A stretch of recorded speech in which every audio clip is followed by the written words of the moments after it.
Hello and welcome, I'm Oles Gerjuk and you're watching Head to Head with UATV.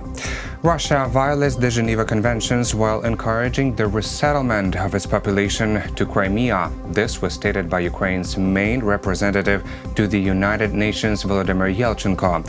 He notes this is a clear sign of Russia's attempt to change the demographic structure of the Black Sea region. To discuss this and more, we welcome to our studio today Anton Korynevych, permanent representative of the President of Ukraine in the Autonomous Republic of Crimea. Hello and thank you for joining us today. Good evening. So, Mr. Korynevych, first of all, what sort of scale of this resettlement are we talking about in Crimea? How massive is it? Well, in this report of the Secretary General of the United Nations, there is a number of more than 140,000 people who were transferred from the mainland territory of the Russian Federation to the occupied territory of Crimea. So we are talking about thousands of people who were forced to move or who were suggested by the Russian authorities to move to the occupied territory and then to become like judges, policemen, prosecutors or whatever. So we are saying that this is a breach of the Fourth Geneva Convention, which deals with the protection of civilian population in times of war, in times of armed conflict, and deals specifically with the issue of occupation. So the occupying power, which in our case is the Russian Federation, is the occupying power towards the territory of the Autonomous Republic of Crimea and the city of Sevastopol, does not have the right to transfer its citizens to the temporary occupied territory. Moreover, besides that this is a breach of the Geneva Convention, the fourth one, this is also the alleged war crime under the Rome Statute of the International Criminal Court, Article 8. So we can talk now that if we move forward with legal analysis of this issue, we can talk about both vectors of responsibility. First, state responsibility for the violations of Geneva Convention, and second, individual criminal responsibility for such acts. I was just about to ask, how can Ukraine use this argument and further development of the situation and maybe building some kind of position in the International Criminal Court, maybe? Well, Ukraine shall use, and I'm sure that Ukraine will use this information both in relations with international organizations and in relations with the international court, namely the International Criminal Court. Because, of course, the information which comes from the UN, especially from the Secretary General's report, is highly authoritative one.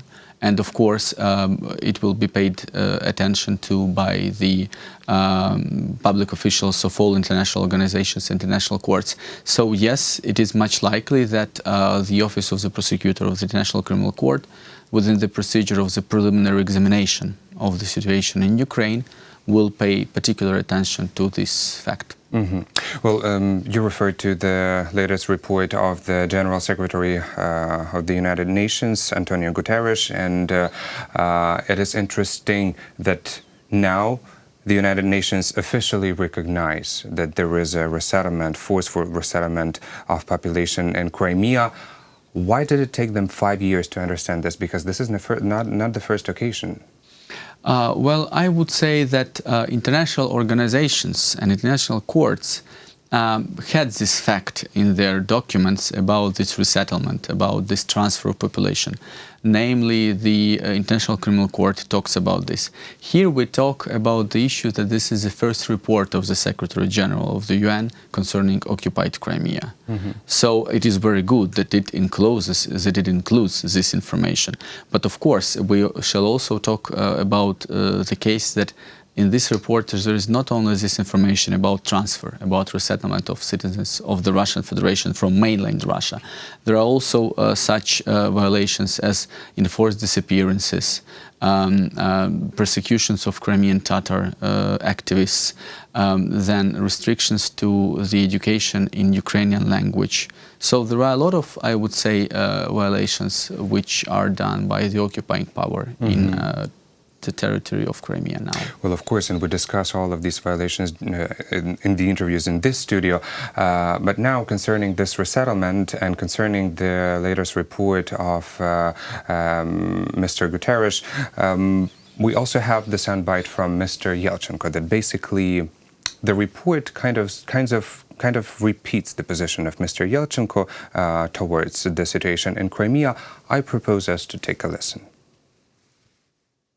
We would like to emphasize that despite the denial of entry to the Ukrainian peninsula by the Russian Federation, the monitoring of the human rights situation in occupied Crimea shall be continued.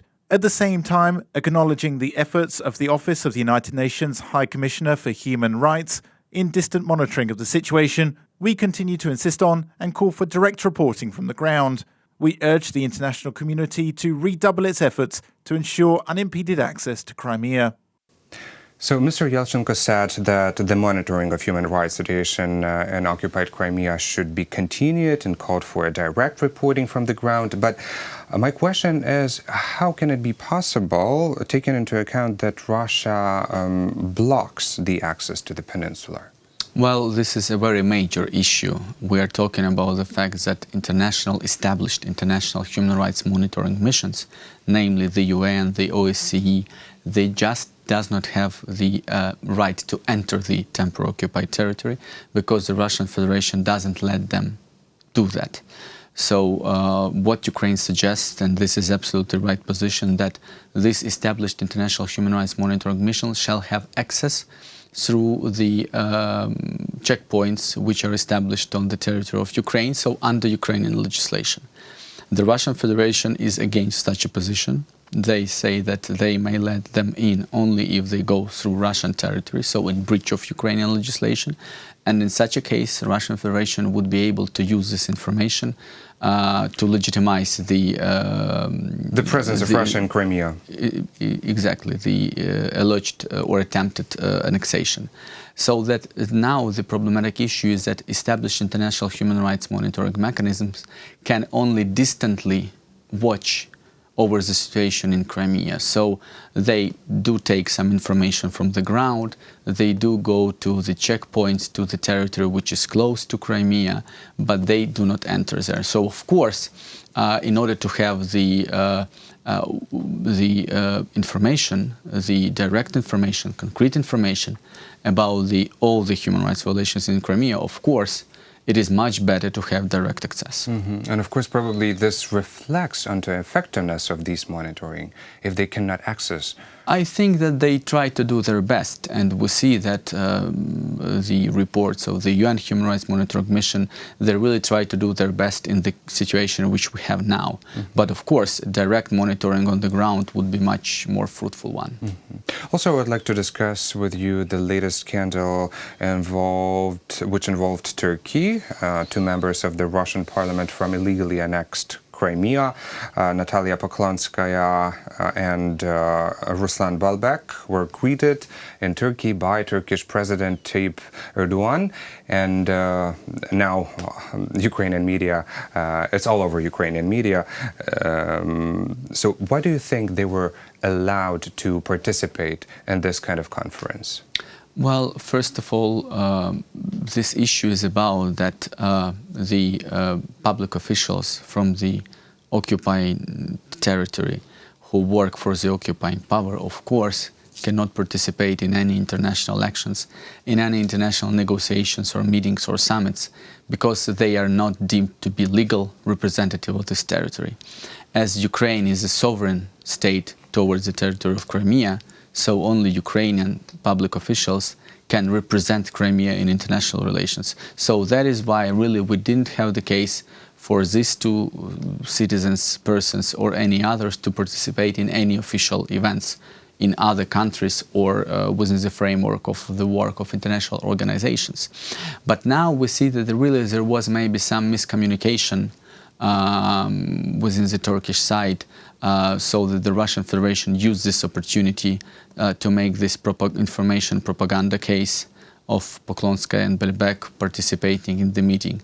How do they want to use this scenario? That this may be the case of, let's say, legitimizing the attempted annexation of Crimea. So the representatives of Crimea are having the first official visit somewhere abroad, and they're being recognized by the president of a different country. Of course, but here we do not talk about the recognition. Really, the Turkish president even might not have known who are these persons. Most likely. Yeah, just the members of the Russian delegation. So I think that the Ukrainian position is absolutely right. You know that Ministry of Foreign Affairs gave a note to the Turkish Republic and called the Turkish ambassador to have a conversation on this issue. So to explain the situation, and I really think that in future we will not have such cases anymore. And I'm pretty sure that the Turkish Republic is a strong proponent of the territorial integrity of Ukraine. And throughout all these years, Turkish Republic consistently suggested and told that Crimea and the city of Sevastopol are parts of the territory of Ukraine. And even in the beginning of August, just 2 months ago, President Tayyip Erdogan, he reassured about his stance on Ukraine's sovereignty and territorial integrity. But how are you going to react as the permanent representative of Ukraine's president in Crimea? Well, we sent a letter, an official letter to the Ministry of Foreign Affairs with the request to find out the truth in the situation. And then to Ukraine's Ministry of Foreign Affairs. To Ukraine's Ministry of Foreign Affairs, of course, and then they will make the same letter to the Turkish side for us to know how all this happened and what shall we do in order not to have such situations in future. Are you aware of any explanations provided? As of now, no. As of now, no. So there was no position? But I'm sure that that this is really a miscommunication issue and that this will never happen before. But how should Ukraine as a country, how should our diplomacy or maybe how should our government behave in a way to prevent such situations from happening, such scandals and such attempts of Russia to legitimize its presence in Crimea? I think that Ukraine already does a lot of things in this respect. So we know that all the international community, all the civilized nations which are members of the international community, they are strong proponents of the territorial integrity of Ukraine, and that they all use the position of non-recognition, the policy of non-recognition regarding the status of Crimea. So this is very important. So we really don't have a lot of cases when we see that Russian occupying public officials do go somewhere abroad or do participate officially on some meetings or summits. So I think that really this case is a miscommunication one, and I'm sure that this problem will be solved, and I'm pretty sure that the Russian public officials from the occupied Crimea will be denied from access and from the right to be part of international meetings and summits. Well, let's see how this situation develops. It's just interesting that the whole world knows that Russia is an aggressor state, and probably the organizers of such international conference, let's just explain the audience that this was the international conference for the heads of parliament, that they were discussing the cyber threats, the regional development. And when people organize such an event, such a big and important event, they probably should research the background of the members of the delegation of the country that is an aggressor state and that poses a threat worldwide. So to my mind, it is very interesting why Turkish side and organizers did not implement this sort of research. But probably we should wait for the official explanation of this situation.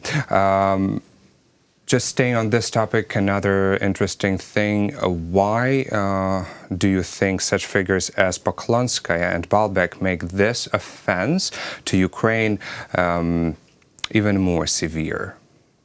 Well, because these persons are very well-known public officials who now serve the occupying power. Poklonskaya, you know, was a prosecutor of Ukrainian Crimea, and then she committed a betrayal, high treason, state treason, and became a prosecutor of the so-called Russian Crimea under the Russian occupation.